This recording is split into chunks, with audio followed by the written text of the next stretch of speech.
3 लाख सरकारी पद रिक्त हैं और विगत 6 वर्षों में 20 से 30 हजार के करीब नियुक्ति हुई है, मतलब 8 से 10%।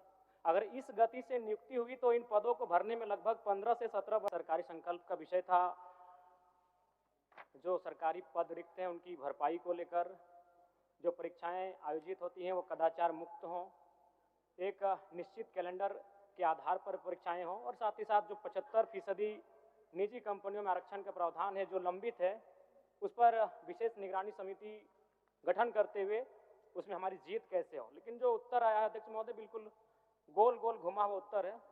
शायद अगर आप भी पढ़ेंगे तो इस उत्तर को समझ नहीं पाएंगे महोदय, लगभग लगेंगे। इसलिए सरकार एक विशेष अभियान चलाकर इन पदों की नियुक्ति अविलंब करे। मैंने अपने पहले बजट सत्र में 10 तारीख 3रा महीना 2025 को एक प्रश्न किया था जिसमें मुझे जवाब मिला था कि पुलिस कर्मी के 23,645 पद रिक्त हैं। अध्यक्ष महोदय, आज भी वह मामला प्रक्रियाधीन है। मैंने वह सवाल पुनः मानसून सत्र में भी पूछा 4 तारीख 8वां महीना 2025 को, उस समय भी उत्तर आया प्रक्रियाधीन है। तो अध्यक्ष महोदय, मैं ये जानना चाहता हूं कि आखिर ये को प्रक्रियाधीन क्या है, ये विचाराधीन क्या है। जब भी कोई गंभीर सवाल हो, जब भी कोई गंभीर सवाल हम लोग लाने का प्रयास करते हैं, विभाग का उत्तर होता है प्रक्रियाधीन है। आज तक अगर झारखंड के इतिहास की बात करें अध्यक्ष महोदय तो एक भी एग्जाम कैलेंडर का अनुपालन नहीं हुआ है। अगर जेपीएससी की बात करें तो हम इन 25 साल में बड़ी मुश्किल से 12-13 तक आ पाए, और हमारा पड़ोसी राज्य बिहार 25 सालों में 25 बीपीएससी कर चुका है। राज्य की 11 नियुक्तियां सीबीआई जांच चल रही, उसमें भी हमें उत्तर मिला जिसमें इन्होंने 9 लिखा है, जबकि अखबारों की माने तो 11 नियुक्तियां हैं जिनमें सीबीआई की जांच चल रही है। वहां भी जवाब जो आ रहा है अध्यक्ष महोदय वो गोल मटोल आ रहा है, जवाब कुछ और है और अखबारों के माध्यम से या फिर जानकारी जो आती है उसके माध्यम से कुछ और है अध्यक्ष महोदय। यहां तक कि अध्यक्ष महोदय वर्ष 2006 में अखबार की सुर्खियों में एक टैगलाइन था, एक शीर्षक था कि जेपीएससी घोटाले के अभियुक्त आज कोर्ट में होंगे उपस्थित।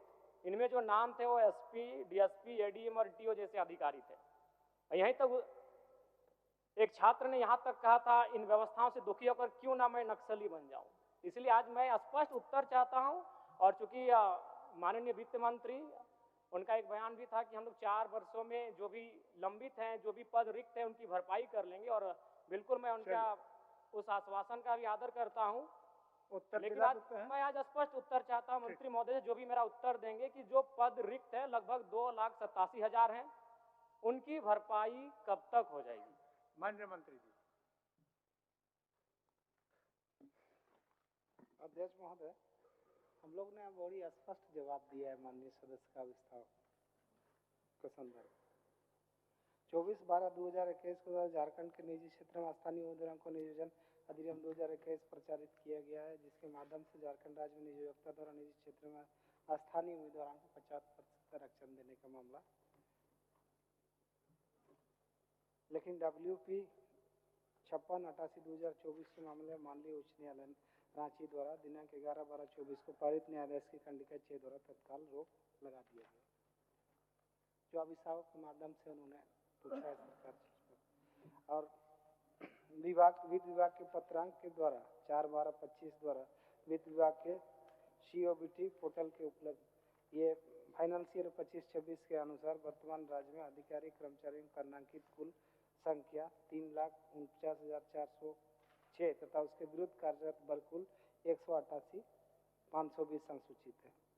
जितना वो आंकड़ा बता रहे हैं माननीय अध्यक्ष महोदय उससे कम है। हाँ, रिक्तियां हैं, इस बात को हम लोग स्वीकार करते हैं। राज्य में सरकारी नियुक्तियों के विरुद्ध 9 नियुक्तियों में सीबीआई जांच चल रही है, जैसे इन्होंने लगाया कि 11 नियुक्तियों में।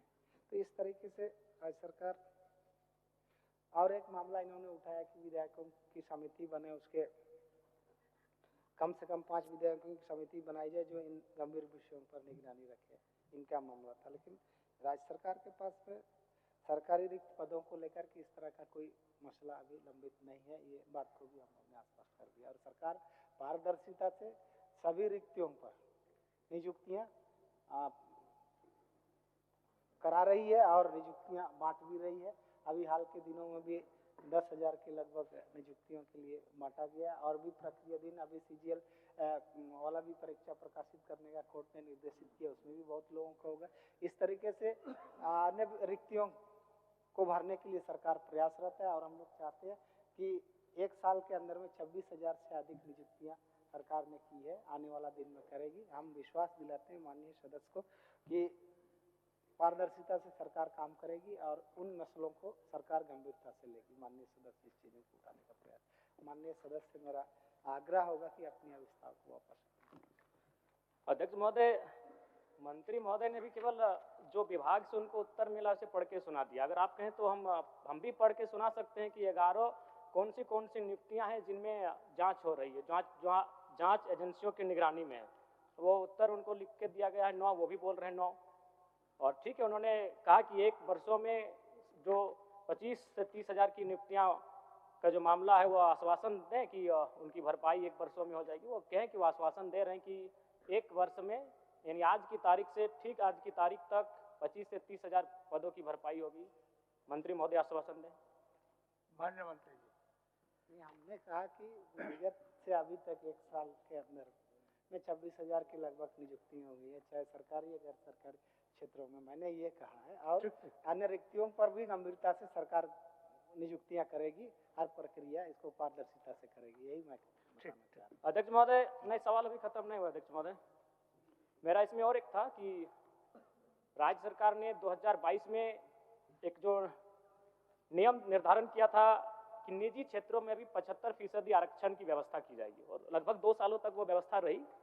फिर 2024 में दिसंबर के महीने में हाईकोर्ट का एक सुनवाई होती हाईकोर्ट के माध्यम से, और उस नियम पर रोक लगा दिया जाता है। तो मेरा कहना यह है कि आज लगभग साल भर बीत जाएंगे, दिसंबर का महीना है, हम लोग दिसंबर के महीने में फिर आ चुके हैं, 1 साल होने को है। तो सरकार कितनी गंभीर है? बार बार तो कह रहे हैं मंत्री महोदय की सरकार गंभीर है, सरकार गंभीर है। तो सरकार कितनी गंभीर है कि 1 वर्ष होने के बाद भी उस पर हमारी कोई पहल नहीं? अध्यक्ष महोदय, आप भी जानते हैं कि इस राज्य की परिस्थिति क्या है। 2002 में हमारे साथ क्या हुआ, स्थानीय नीति की बात को लेकर मामला हाईकोर्ट में गया। हमारी राज्य की सरकार, हमारी विधायिका गंभीर नहीं होने के कारण आज उसकी दुर्दशा आज भी राज्य के युवा भुगत रहे हैं, आज भी राज्य के निवासी भुगत रहे हैं। तो हम चाहते हैं कि अधिकारियों के भरोसे मंत्रीगण ना बैठे, अधिकारियों के भरोसे सरकार ना बैठे, विधायिका की जवाबदेही हो, विधायिका की जिम्मेवारी हो। और ये चूंकि 1 वर्ष बीत चुका है कि भाई मामला कोर्ट में लंबित है, तो उसके लिए सरकार क्या कर रही है, मैं माननीय मंत्री महोदय से जानना चाहता हूँ। माननीय मंत्री जी, यहाँ तक कोर्ट का मामला है माननीय अध्यक्ष महोदय, हम लोग जानते हैं कि उसमें सुनवाई होती है तो साक्ष्य के आधार पर कोई चीज़ों पर वो निर्णय करती है। कोर्ट में तो हम लोग का हस्तक्षेप नहीं है। मान लिया कोई चीज़ें गलतियाँ होती है विधायिका से या किसी भी माध्यम से, तो उसको कोर्ट में अपील के माध्यम से लोग उस पर हर पहलुओं को देखते हैं, उसके बाद इस पर होगा। कोर्ट के मामले में तो हम लोग कोई टिप्पणी नहीं कर सकते हैं, लेकिन माननीय सदस्य को मैं आश्वस्त करता हूँ कि जो भी रिक्तियाँ हैं इस राज्य के अंतर्गत विभिन्न विभागों से, उस पर नियुक्ति की प्रक्रिया सरकार तत्परता से करेगी, मैं आश्वस्त करता हूँ। माननीय सदस्य विस्तार को। अध्यक्ष महोदय, मैं मानता हूं कि कोर्ट में, न्यायालय में विधायिका का हस्तक्षेप नहीं होता है, लेकिन वो एक्टिव रहती है, एक्टिव मोड में काम करती है। अगर हम लोग केवल यही बहाना करें कि न्यायालय में विधायिका का हस्तक्षेप नहीं होता है, तो 25 साल बीत चुके हैं, हमारे पास स्थानीय नीति नहीं है, हमारे पास ढंग की नियोजन नीति नहीं है, और 25 साल बीत जाएंगे। तो इस राज्य को बनाने का मकसद, आज हम लोग वीर शिबू सोरेन आज हमारे बीच नहीं रहे, उनको हम लोग दिल से श्रद्धांजलि दिए, लेकिन केवल श्रद्धांजलि देने से नहीं होगा। उनका सपना क्या था, उनका विचार क्या था, वो तभी साकार हो जाएगा, इस राज्य के लिए नीति बनेगी। तो अगर केवल हम लोग ये कह दें कि न्यायालय, सही बात है न्यायालय में हमारा हस्तक्षेप नहीं होता है, लेकिन यह तो करना होगा कि आप एक समिति बना दिए मंत्री के नेतृत्व में, उसमें विभिन्न दलों के विधायकों को समिति में रखें और एक निगरानी बनाकर आप उसको ध्यान में रखेंगे कि भाई इस नीति को, ये जो लंबित है मामला कोर्ट में, उसका जल्द से जल्द सुनवाई हो सके। महोदय, इस पर मैं इसलिए गंभीर हूं, और मैं व्यक्तिगत रूप से इसलिए गंभीर हूं क्योंकि मैं जिस विधानसभा से आता हूं, मैंने आपको उस दिन भी कहा था अध्यक्ष महोदय कि विगत 1 महीना 1.5 महीना में मेरे विधानसभा से लगभग 15-16 नौजवान विदेशों से, प्रदेशों से डेथ होकर आए हैं, और विजय कुमार उनकी तो डेथ बॉडी आज भी नहीं है, क्योंकि ये विधानसभा का प्रोटोकॉल नहीं है वीडियो ऑडियो को दिखाना। अगर आप सुनेंगे तो आप भी रो देंगे अध्यक्ष महोदय। जब उसको गोली लगी सऊदी अरबिया में, उस व्यक्ति ने मरते मरते अपनी पत्नी को व्हाट्सएप में वॉइस नोट किया कि मैया के मैया हम नाय बचबो, हमरा गोली लग गया, पानियो नहीं मिलल, हम 1 घंटा से यहाँ रोडवा में पड़ल लियो, अपन फोटोवा भेज रही खींच के, एटे देख लिए हमारे एटे आखिरी फोटो लगो। ये दुर्दशा है।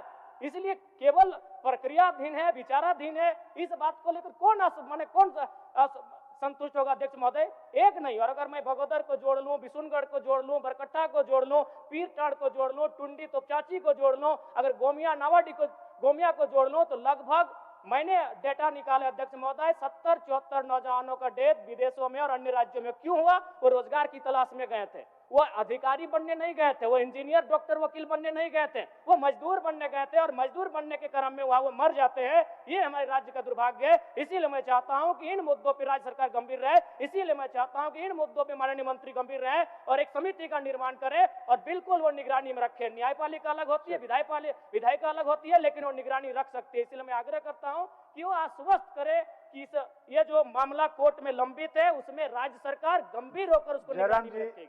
जयराम जी, इसी सुझाव के साथ अपना अभिस्ताव वापस लिए। तो आप जो सुझाव दिए माननीय मंत्री जी को वो तो ग्रहण किए, इसी के साथ माननीय मंत्री जी कह दे अपने पुनः एक बार आश्वासन। अच्छा, एक बार बोल दीजिए माननीय मंत्री जी। अध्यक्ष महोदय, एक बार बोल दीजिए। माननीय सदस्य ने जिन सूचनाओं को सदन के सामने अभिस्ताव के माध्यम से रखा है, सरकार ग्रहण करती है और इस पर आने वाला दिन में निश्चित कार्रवाई।